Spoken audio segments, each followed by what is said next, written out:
65세가 되던 봄이었다. 회사에서 정년퇴직을 하고 나오는 날, 나는 어색한 웃음으로 동료들의 박수를 받으며 문을 나섰다. 고생 많으셨습니다, 선배님. 이제 진짜 인생 즐기세요. 다들 형식적인 말을 건넸지만 사실 나도 그들도 알고 있었다. 그 박수는 축하보단 위로였고 그 말은 격려보단 작별이었다. 밖으로 나오자 봄바람이 살랑였다.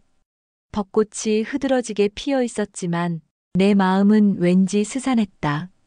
그래, 이제 진짜 쉬는 거지.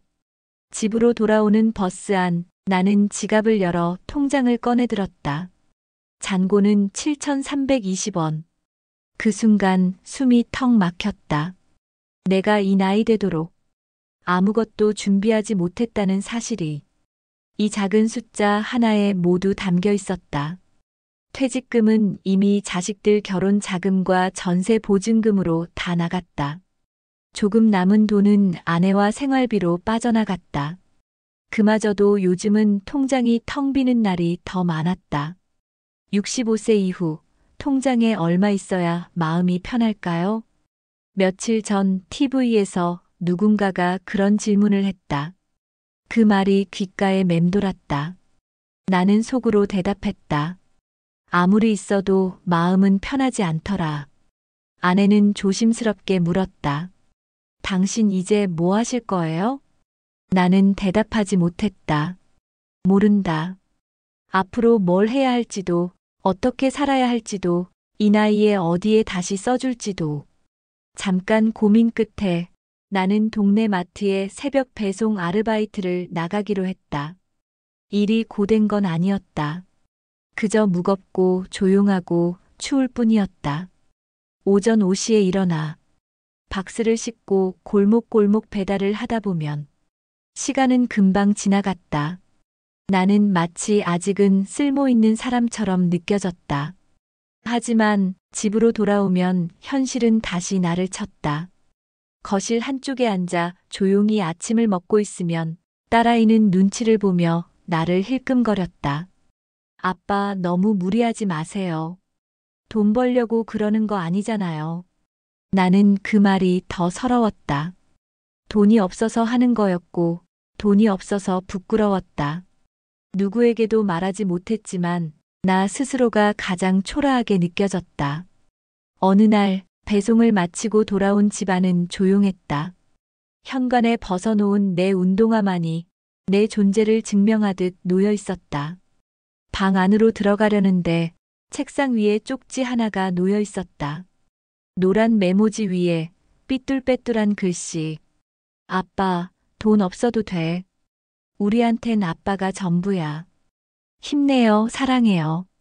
딸의 글씨였다. 그 글자를 보고 나는 그만 무너져 버렸다. 말 한마디 없이 그 자리에서 펑펑 울었다. 아무도 없는 거실에서 나는 그 작은 쪽지를 가슴에 안고 소리 없이 울었다. 통장엔 여전히 7,320원이었지만 그날만큼은 마음이 편했다. 누군가에게 나는 전부였다. 그걸 잊고 있었다. 돈이 없다고 실패한 인생이라 생각했다. 하지만 지금 생각해보면 나는 매일 아침 누군가를 위해 일어나고 누군가의 밥이 되어주는 존재였다. 그날 이후 나는 내 인생을 조금씩 다시 받아들이기 시작했다. 이 이야기는 65세의 봄날, 텅 빈 통장과 함께 시작된 그리고 한 장의 쪽지로 다시 살아난 한 남자의 이야기다. 끝이 아니라 또 다른 시작이었다. 나는 그날 이후로도 계속 새벽에 일어났다. 나는 나이가 들수록 슬퍼지는 게 아니라 작아지는 거라고 생각했다. 말수도 줄고 목소리도 줄고 자리도 작아지고 존재감도 점점 줄어든다.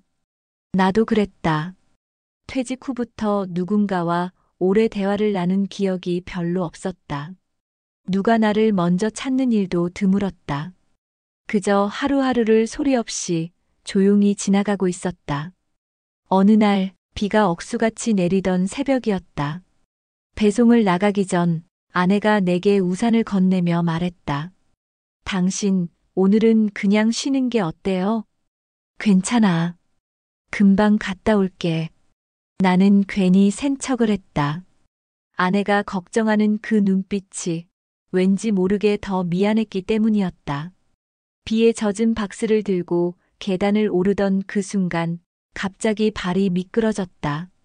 순간 몸이 허공에 뜨더니 쾅 소리와 함께 바닥에 나뒹굴었다. 손에 들고 있던 물건은 흩어졌고 나는 잠시 정신을 잃었다.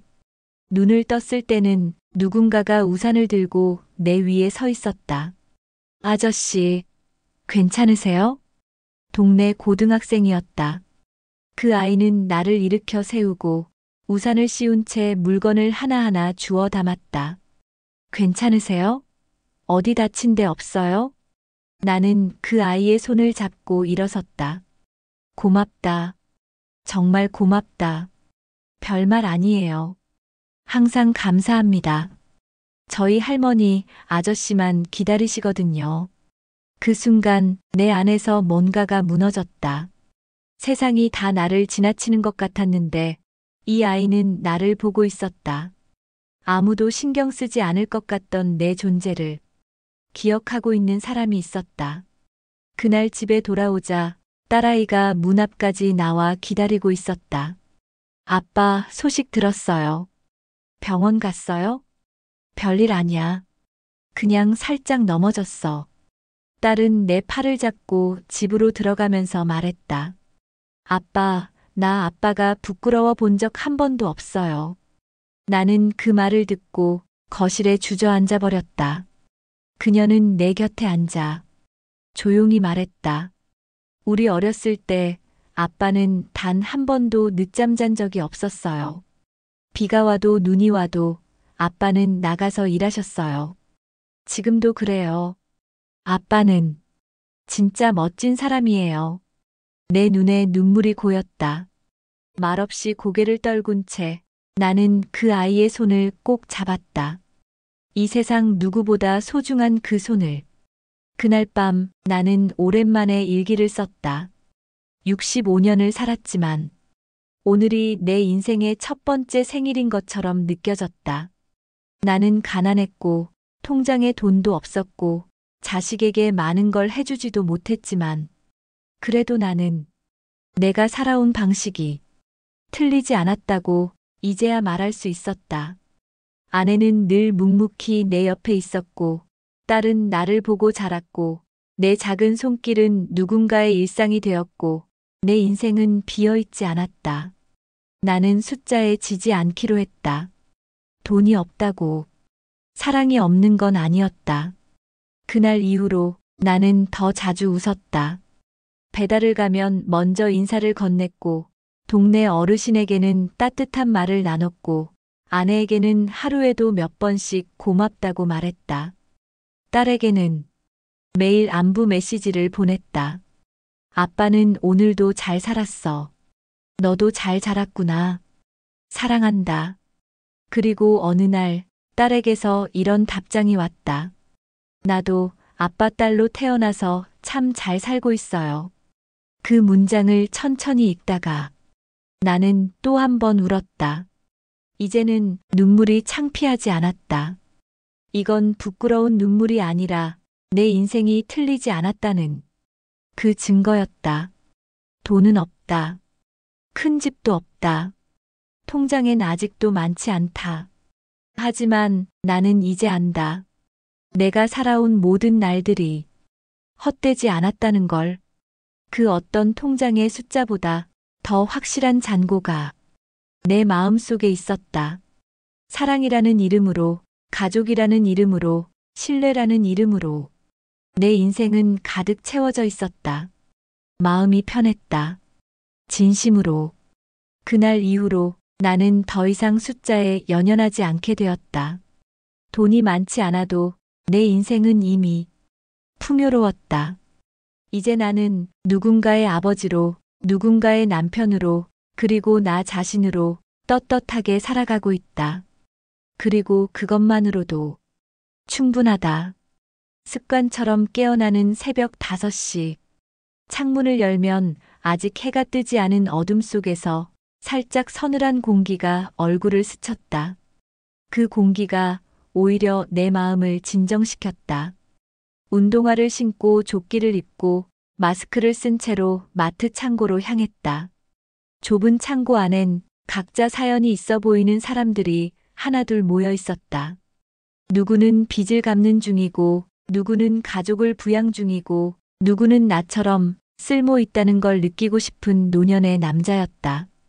형님, 또 오셨네요. 쉬셔도 될 텐데. 젊은 직원이 농담처럼 건넨 말에 나는 쓴웃음을 지으며 고개를 끄덕였다. 쉬는 게 더 힘들어서 말이야. 그 말이 진심이었다. 하루 종일 집에 앉아 있는 것보다는 뭐라도 들고 움직이는 게 낫다고 생각했다. 하지만 몸은 정직했다. 허리가 점점 더 뻐근해졌고 계단을 오르내릴 때마다 무릎이 소리를 냈다. 그래도 멈출 수 없었다.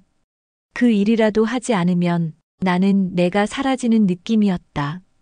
집으로 돌아오면 아내가 따뜻한 국을 끓이고 있었다. 다녀왔어요. 씻고 나와요.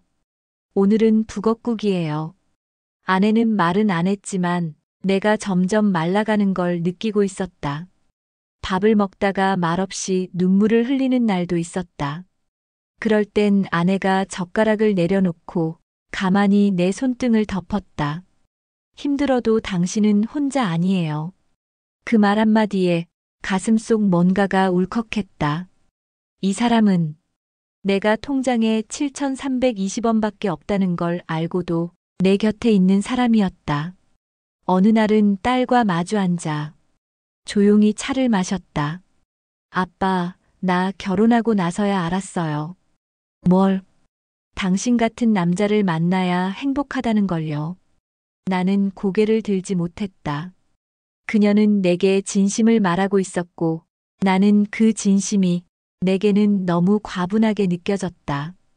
돈이 전부는 아니지만 아빠가 우리를 위해 애써준 모든 시간은 나한텐 전부였어요. 그 말에 나는 또다시 눈시울이 뜨거워졌다. 가슴속에 묻어둔 죄책감이 조금씩 풀려나가는 느낌이었다. 나는 늘 부족한 가장이었다고 생각했다. 더 벌지 못했고, 더 해주지 못했고, 더 큰 집도 더 좋은 차도 물려주지 못했다. 하지만 내 딸은 그런 걸 원하는 게 아니었다. 그저 함께 밥을 먹고 아플 때 손을 잡아주는 아빠. 그 존재 자체가 그녀에게는 전부였다는 걸. 시간이 지나면서 나는 내가 세상에서 조금씩 사라져가고 있다고 느꼈다. 동료들과의 연락도 점점 줄고 전화벨도 잘 울리지 않았다. 마치 누군가의 필요에 의해서만 존재했던 내가 이젠 더 이상 필요하지 않게 된 듯한 기분이었다. 그래서 더 애썼다. 집안일도 먼저 하고 마트 배달도 빠지지 않았고 때로는 동네 노인정에 가서 이야기 상대가 되어주기도 했다. 그게 전부 내 방식의 생존이었다. 내가 아직 살아있다는 증거. 어느 날 배송 중에 다리를 삐끗했다. 무거운 상자를 들고 골목 계단을 오르다 발목을 잘못 디뎠다. 그 자리에 주저앉아 숨을 몰아쉬며 손에 든 물건을 내려놓았다. 아무도 없는 새벽 골목, 고요한 침묵 속에 나 혼자 헐떡이며 앉아 있었다. 그때 문이 열리고 젊은 여성이 나왔다. 괜찮으세요? 그녀는 내게 다가와 물건을 대신 들어주었다. 어머님이 아침마다 이거 기다리시거든요. 항상 감사합니다. 나는 말없이 고개를 숙였다. 처음이었다. 내 일을 고맙다고 말해주는 사람이. 그 말 한마디에 갑자기 울컥하며 눈물이 났다. 감사합니다 라는 그 짧은 말이 내 존재를 인정해주는 것 같아서 그 순간 그저 배달원이 아니라 누군가의 하루를 시작하게 해주는 사람이 된 기분이었다. 그리고 다시 집으로 돌아왔다. 오늘도 아내는 미역국을 끓이고 있었고 딸은 출근 준비를 하다가 내게 커피를 내려주었다. 아빠, 오늘도 다녀오셨어요? 응. 발목은 좀 괜찮아졌어. 그녀는 가만히 내 무릎을 손으로 쓸었다. 아빠, 나 회사에서 상 받았어요. 가장 신뢰받는 팀장이래요. 나는 웃으며 박수를 쳐줬다. 그거 다 아빠 덕이에요. 왜? 나는요, 아빠가 한 번도 거짓말하는 걸 본 적이 없어요. 항상 책임지고 지키고 버티고 묵묵히 해내셨잖아요. 그게 저한텐 최고의 교육이었어요. 그 말을 듣고 나는 그날 밤 오랜만에 편하게 잠들었다.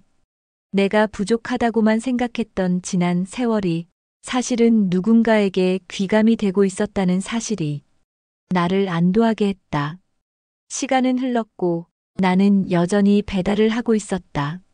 하지만 이제는 조금 다르게 느껴졌다. 이 일은 그저 생계를 위한 일이 아니라 내가 다시 세상과 연결되는 통로였다. 사람들의 감사합니다 라는 말이 내 삶을 지탱하는 힘이 되었고 딸의 쪽지는 지갑 속에서 늘 내 마음을 붙잡아 주었다. 퇴직 후 통장에 돈은 없었지만 나는 가족이라는 관계라는 그리고 나를 믿는 사람들이라는 자산을 쌓아가고 있었다. 세상이 등 돌렸다고 느낄 때 내 곁엔 내가 지켜온 가족이 있었다. 그리고 그들이 내게 알려줬다. 진짜 자산은 숫자가 아니라 사랑이라는 걸. 햇살이 부드럽게 비추는 아침이었다. 나는 전보다 한결 천천히 움직이게 되었다. 세상에 쫓기지 않으니 내가 어디쯤 와 있는지를 비로소 돌아볼 여유가 생겼다. 아내는 여전히 거실 한편에서 뜨개질을 하고 있었고 딸은 일주일에 한 번은 꼭 얼굴을 보러 집에 왔다. 가끔 손녀도 함께 따라와 할아버지 하며 품에 안긴다. 그 아이의 체온이 내 가슴을 데워준다. 세상에 태어나서 지켜야 할 것들이 이렇게 많고 이렇게 따뜻한 줄 정작 이제야 깨닫는다. 젊을 땐 왜 그렇게 많이 벌어야 한다는 강박에 시달렸는지 모르겠다. 그 강박이 나를 지키게는 했지만 사실 나 자신을 갉아먹고 있었는지도 모른다. 이제 나는 작은 수입에도 감사하고 한 끼 식사에도 감사하고 누군가의 미소 하나에 하루가 환해지는 것을 느낀다. 어느 날 오랜만에 통장을 열어보았다. 잔고는 여전히 많지 않았다. 하지만 이번엔 그 숫자를 보고 웃을 수 있었다. 이제는 그 숫자가 내 마음의 평온을 정의하지 못한다. 내 마음은 이미 충분히 부자가 되어 있었기 때문이다. 나는 깨달았다. 인생의 진짜 부자는 많이 가진 사람이 아니라 적게 가져도 웃을 수 있는 사람이라는 것을 젊은 시절엔 큰 집, 좋은 차, 고액의 연봉이 성공의 기준인 줄 알았다. 하지만 지금은 아침 햇살에 눈을 뜨고 따뜻한 국 한 그릇을 먹고 가족의 얼굴을 바라보며 하루를 시작하는 것이 가장 큰 성공이라는 것을 안다. 시간이 흐를수록 나는 삶의 속도를 늦추고 있다. 예전 같았으면 무시했을 길가의 들꽃 하나도 멈춰서서 바라본다. 아, 예쁘다 하고 말이다.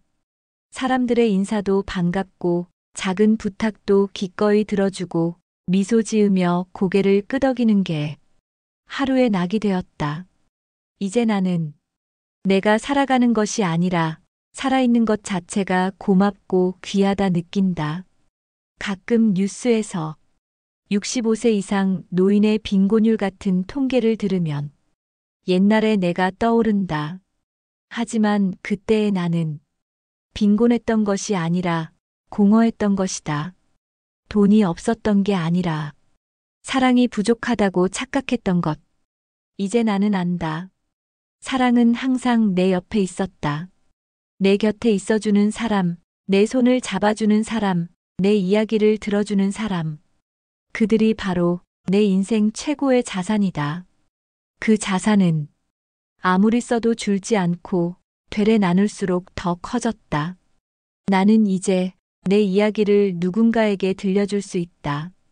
지금 막 퇴직을 하고 앞날이 막막한 어느 65세에게 나는 말해줄 수 있다. 걱정하지 마세요. 당신은 이미 충분히 살아냈고 앞으로 더 살아갈 수 있다고. 통장에 얼마가 남았는지가 아니라 당신 곁에 누가 남아있는지가 당신의 진짜 잔고라고. 그리고 그걸 발견하는 순간부터 진짜 삶이 시작된다고. 이제 나는 하루하루가 축복이다. 아내가 웃고 딸이 손을 잡아주고 손녀가 달려와 안기고 그 속에 내가 있다는 것만으로 나는 충분하다. 이런 인생이라면 다시 태어나도 괜찮겠다 싶을 만큼. 사람들은 종종 묻는다. 65세 이후 통장에 얼마 있어야 마음이 편할까요? 나는 이제 이렇게 대답할 수 있다. 마음이 편한 건 돈이 아니라 사람이라고. 당신의 하루에 사랑이 있고 감사가 있고 미소가 있다면 당신은 이미 가장 부유한 사람입니다. 그리고 나도 그렇게 살아가고 있습니다. 오늘도 그 누구보다 따뜻한 하루를 살아내고 있습니다. 지금 이 영상을 끝까지 시청해주신 여러분, 고맙습니다. 어쩌면 이 이야기가 당신의 부모님 이야기였을지도 모르고 당신 자신의 이야기일지도 모릅니다. 어쩌면 오늘 하루 이 영상을 통해 누군가의 얼굴이 떠올랐다면 그 사람에게 감사하다고 사랑한다고 말해보는 것도 좋겠습니다. 우리는 종종 무엇을 가졌는가로 자신을 평가합니다. 얼마를 벌었는지, 무엇을 이뤘는지, 얼마나 준비했는지. 하지만 이 영상을 통해 꼭 전하고 싶은 건 우리의 진짜 가치는 누가 우리 곁에 있는가라는 것입니다. 당신 곁에는 누가 있나요? 지금 그 사람들과 함께 한다면 당신은 이미 충분히 잘 살아오신 겁니다. 이 채널은 누구나 삶의 어느 순간에서든 위로받고 공감하고 마음을 나눌 수 있는 공간이 되기를 꿈꿉니다. 나이를 먹는다는 것은 잃는 것이 아니라 더 깊이 사랑하게 되는 시간이라는 것을 이야기를 통해 계속 나누고 싶습니다. 우리의 삶은 화려하지 않아도 누군가에게는 감동입니다. 당신이 살아온 날들이 누군가에겐 배움이고 누군가에겐 위로입니다. 이 채널이 그런 이야기들로 가득 차기를 소망합니다. 구독은 그저 버튼 하나일 수도 있지만 우리와 함께 공감과 감동의 길을 걷겠다는 따뜻한 약속이기도 합니다. 지금 구독 버튼을 눌러주신다면 앞으로 더 많은 이야기로 당신의 마음을 안아드릴 수 있도록 최선을 다하겠습니다. 좋아요는 이 영상이 누군가에게 도달할 수 있게 만드는 가장 따뜻한 손길이고, 댓글은 우리 모두가 서로의 삶을 꺼내볼 수 있는 작은 창입니다. 오늘 이 이야기로 당신의 마음 한켠이 따뜻해졌다면 잠시 멈춰서 구독이라는 이름의 인연을 맺어주세요. 우리는 혼자가 아닙니다. 이곳에는 같이 울고, 같이 웃고, 같이 살아가는 이야기를 듣고 싶은 사람들이 늘 기다리고 있습니다. 삶의 진짜 온도, 그 소중한 감정들을 앞으로도 함께 나누고 싶습니다. 구독해 주셔서 감사합니다. 그리고 지금 이 순간에도 당신의 하루를 응원합니다.